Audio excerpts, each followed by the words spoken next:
Ézéchiel, chapitre 11.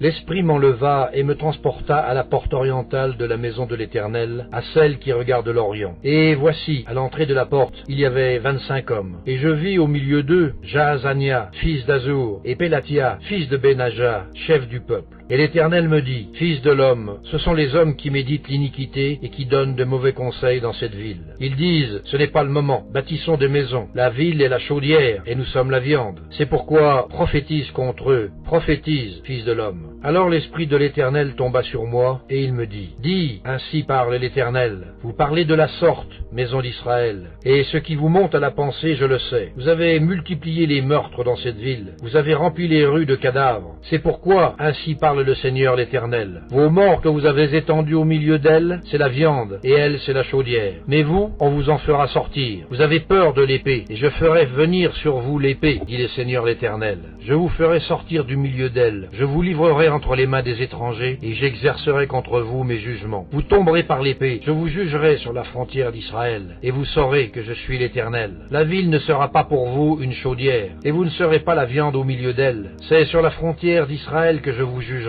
Et vous saurez que je suis l'Éternel, dont vous n'avez pas suivi les ordonnances et pratiqué les lois. Mais vous avez agi selon les lois des nations qui vous entourent. Comme je prophétisais, Pélatia, fils de Benaja, mourut. Je tombai sur ma face, et je m'écriai à haute voix, Ah, Seigneur Éternel, anéantiras-tu ce qui reste d'Israël? Et la parole de l'Éternel me fut adressée en ces mots, Fils de l'homme, ce sont tes frères, ceux de ta parenté et la maison d'Israël tout entière, à qui les habitants de Jérusalem disent, Restez loin de l'Éternel. Le pays nous a été donné en propriété. C'est pourquoi tu diras, Ainsi parle le Seigneur l'Éternel. Si je les tiens éloignés parmi les nations, si je les ai dispersés en divers pays, je serai pour eux quelque temps un asile dans les pays où ils sont venus. C'est pourquoi tu diras, Ainsi parle le Seigneur l'Éternel. Je vous rassemblerai du milieu des peuples, je vous recueillerai des pays où vous êtes dispersés, et je vous donnerai la terre d'Israël.